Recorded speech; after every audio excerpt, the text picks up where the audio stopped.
Você ouve Bandeirantes Acontece.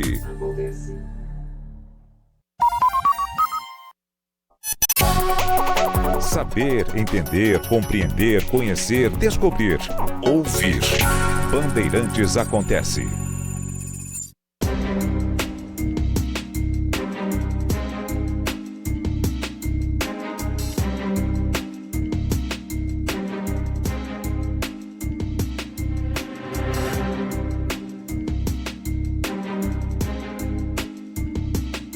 Como o Danilo disse há pouco, os Estados Unidos já fizeram alguns acordos comerciais e quando observamos o teor desses acordos já feitos, o único equilibrado em que os dois lados fazem concessões e recebem benefícios é o acordo que o Trump fez com Xi Jinping, ou seja, o acordo entre Estados Unidos e a China.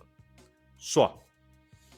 E há, inclusive, a expectativa de uma ampliação desse acordo. Mas isso será negociado com segundo escalão e até que chegue à assinatura dos dois presidentes. Os outros acordos são muito bons apenas para os Estados. Na verdade, caracterizam, em alguns casos, uma espécie de rendição. E com termos que só beneficiam os Estados Unidos. E, claro, cada país teve lá suas razões internas, né, para esse nível de concessão. Mas em todos os casos, com exceção dos acordos firmados até aqui, né, ainda há outros pendentes, como com a Índia, etc. Mas dos firmados até aqui, só o acordo com a China, por motivos óbvios, foi equilibrado, já que a China foi o único país que pôde bancar a recíproca. Então, os Estados Unidos colocaram tarifa de 50, eles botaram 50. Colocaram 75, eles colocaram 75. 125, 125. Aí, o Trump jogou para 145, assim ficou, 145 a 125. Depois houve um acordo, os Estados Unidos reduziram para 30 e a China para 10. E mesmo assim, o Trump conseguiu concessões importantes, como acesso aos minerais, terras raras, que são importantíssimos para a indústria tecnológica, inclusive com finalidade militar. A indústria com finalidade militar. E a China, por sua vez, ganhou com a reabertura das exportações de alguns itens críticos que estavam embargados. Não podiam ser vendidos para a China, uma determinação que veio no governo de Joe Biden e foi mantida pelo Trump.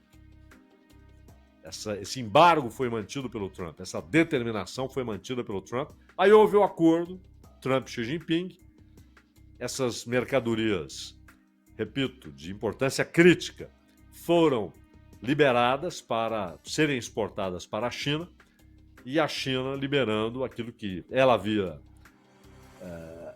definido como retaliação aos embargos que sofreu.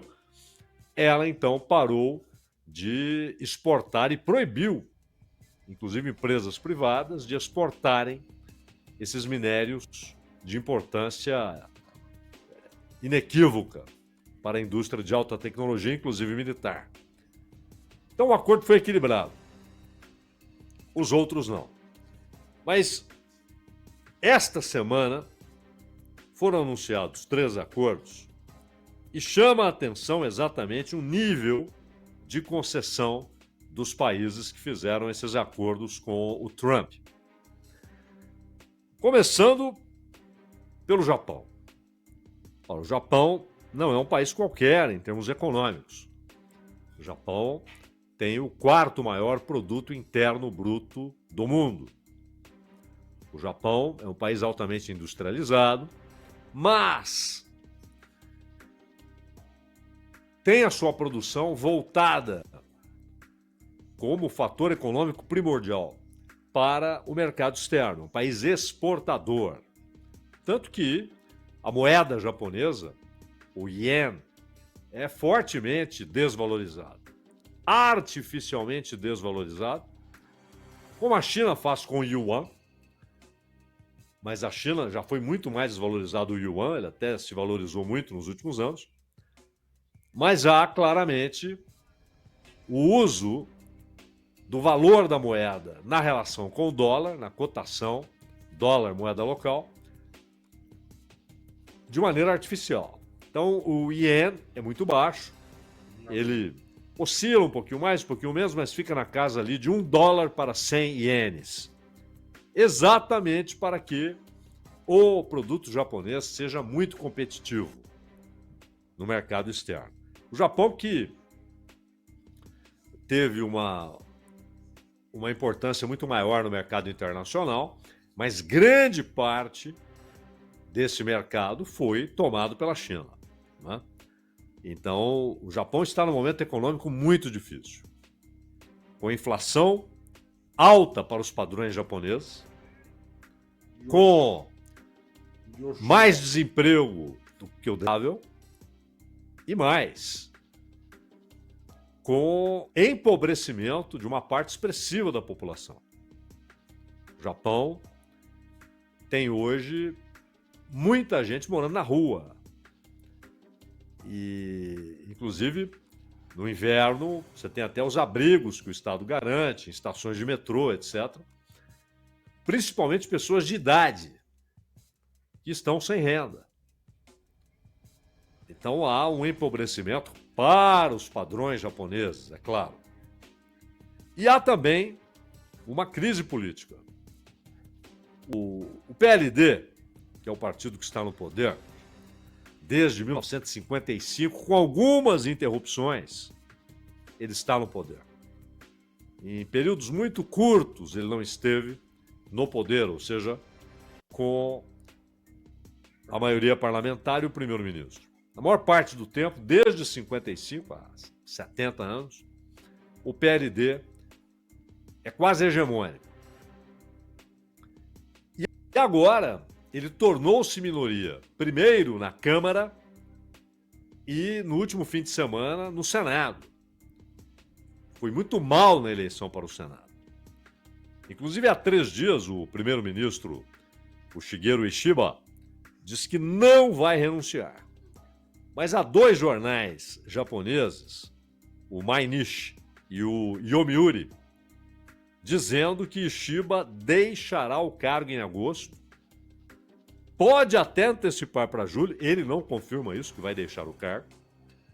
Mas é um momento crítico. E foi nesse ambiente político, de perder maioria na Câmara e agora, no último fim de semana, no Senado, e pressionado até pelo próprio partido, que ele passou a negociar com os Estados Unidos. Numa posição muito frágil.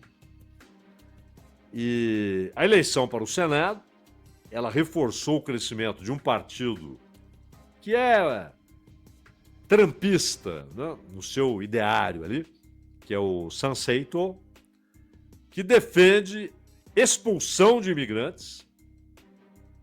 É um partido ultranacionalista. É liderado pelo Soei Kaimeia, que é chamado inclusive de Trump japonês. E, aliás, ele usa o lema "o Japão primeiro", né? Uma cópia escancarada, sem disfarce, do mote do Donald Trump. Bom, que acordo fez o Japão? A taxação, que seria de 25%, será de 15%. Então, 10 pontos percentuais. 10 pontos de redução. Isso para a entrada de produtos japoneses nos Estados Unidos. E, segundo informações iniciais, isso atingirá inclusive a exportação de carros do Japão, que foi comemorado pela Toyota, por exemplo, que viu suas ações irem às nuvens, porque terá uma condição melhor, não do que antes do primeiro anúncio, mas do que durante a vigência daquele anúncio de 25%, para colocar seus carros nos Estados Unidos. Então, para a Toyota foi legal. Mas e para o Japão, para o país? O Japão se compromete nesse acordo a investir 550 bilhões de dólares nos Estados Unidos. Bom, até aí, o Japão já é o país que mais investe nos Estados Unidos. Porém, nesse acordo ficou estabelecido que esses 550 bilhões de dólares serão investidos onde o governo dos Estados Unidos determinar. E não é só o Trump, porque isso, claro, não vai ser investido de uma vez. Então chegará o próximo presidente dos Estados Unidos. Próximo mandato. Mas fica determinado que Washington dirá onde esse dinheiro será investido.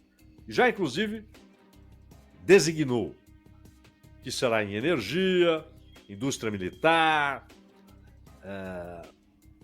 também em renovação de partes da infraestrutura dos Estados Unidos, que hoje está muito atrasada em relação à China. Infraestrutura urbana, infraestrutura rural e infraestrutura de produção. E infraestrutura especificamente de produção de energia. E é exatamente nesses setores que os Estados Unidos querem que o Japão invista esses 550 bilhões de dólares. O Japão se obrigou a investir. E ao contrário de um investimento normal, onde o investidor define em que ele investirá seu capital, esses 550 bilhões não. O investimento será obrigatoriamente onde o governo dos Estados Unidos determinar. O Japão também fica obrigado a abrir seus mercados vários de diversos produtos, sem tarifas. Mercado de bens industriais, de produtos agrícolas. O Japão se obriga a comprar, gastando bilhões de dólares nessa operação, se obriga a comprar aeronaves da Boeing. Isso é uma exigência explícita do Trump, que foi acatada. E no caso dos produtos agrícolas, uma inédita abertura para a importação em grande escala de arroz.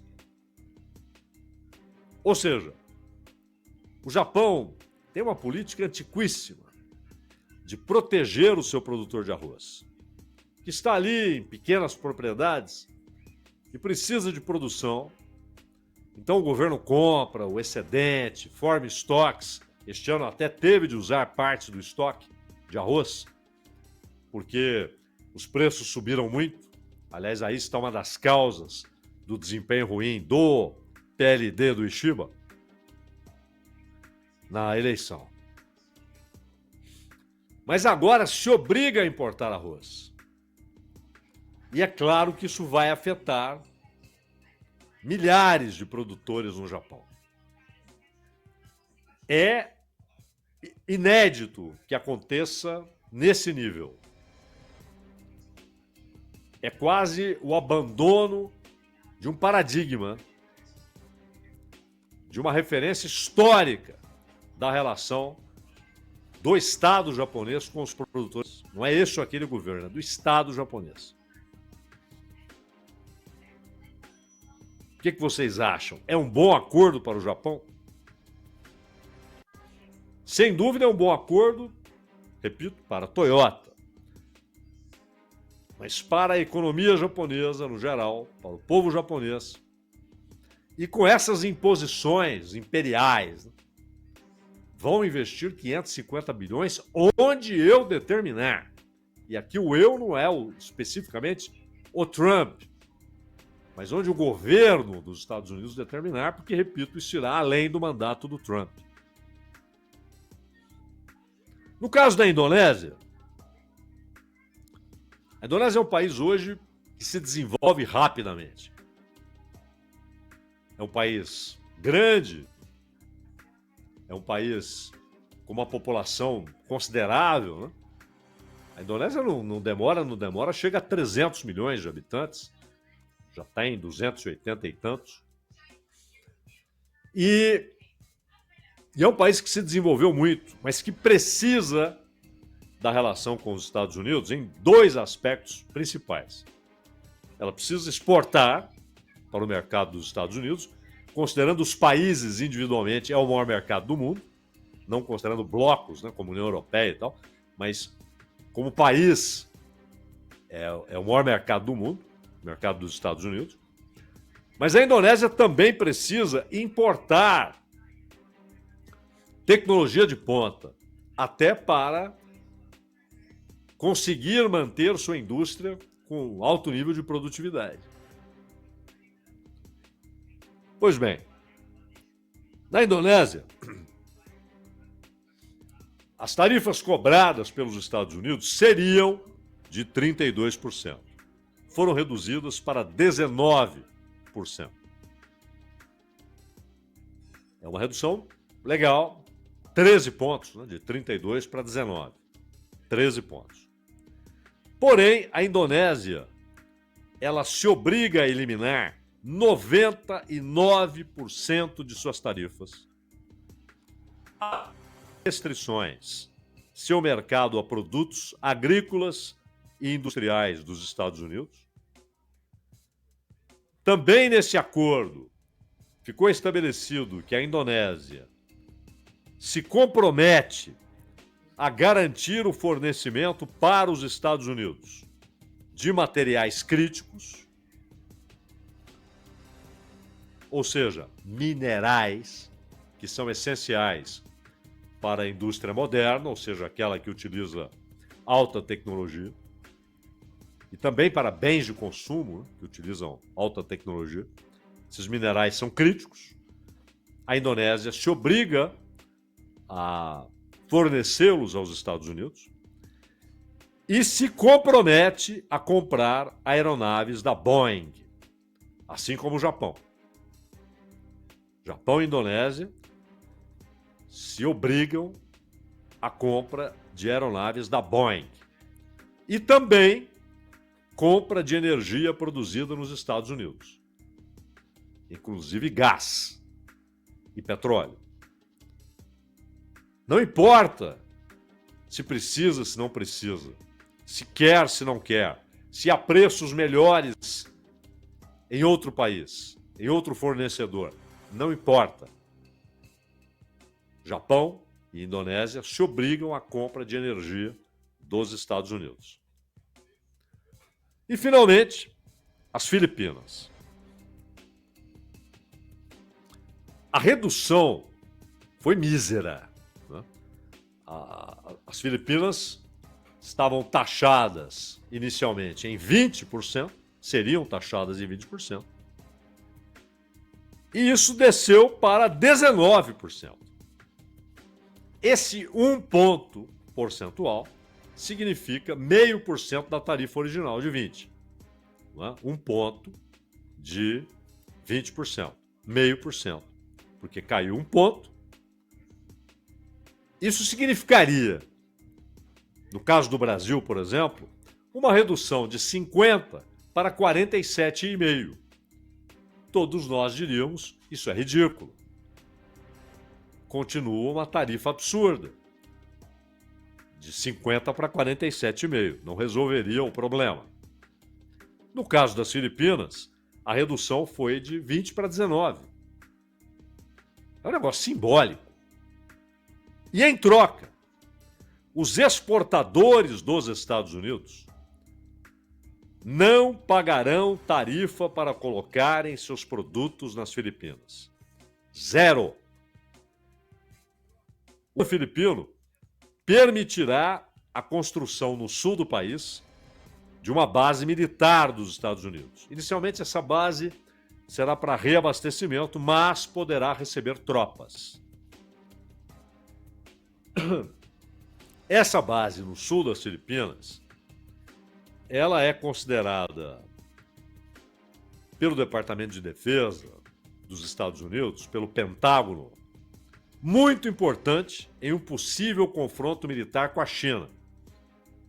Para alguns generais americanos e chineses, o confronto é mais do que possível, ele é provável. E para alguns, é mais do que provável, é inevitável. Acontecendo ou não o confronto, é preciso se preparar para ele, tanto a China quanto os Estados Unidos. E uma base de reabastecimento, mas que pode receber tropas e armas no sul das Filipinas, aliada a 30 a 40 mil soldados estacionados na Coreia do Sul, porta-aviões, tendo o Japão sob o guarda-chuva nuclear dos Estados Unidos. E com aquele acordo que, inclusive, colocou a Austrália na Oceania, óbvio, mas muito próxima da China, né?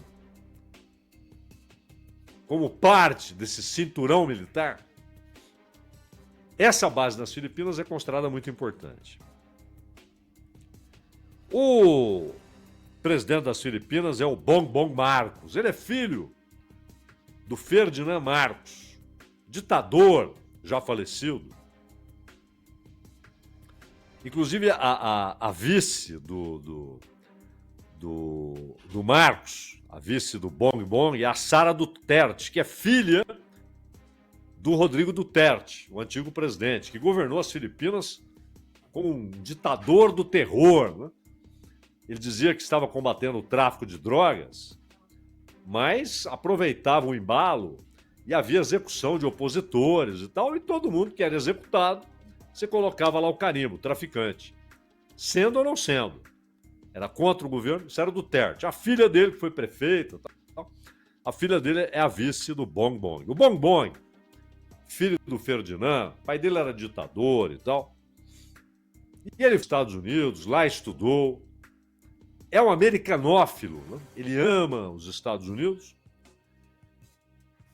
E claramente, como empolgado e acrítico apoiador dos Estados Unidos, ele não ofereceu resistência aos termos impostos pelo Trump. Aliás, o Trump não deixou a ironia de lado ao dizer que o Bongbong Marcos é um grande negociador.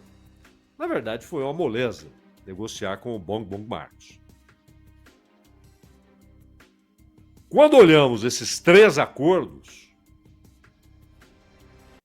nós enxergamos um único ganhador, os Estados Unidos. E uma série de concessões até constrangedoras para a Indonésia, Japão e Filipinas. Com o Vietnã, o acordo foi diferente, não foi nesses termos, mas também foi muito bom para os Estados Unidos, com uma ampla abertura de mercado, mas equilibrado foi o acordo com a China. Foi o único acordo em que houve concessões mútuas e benefícios mútuos.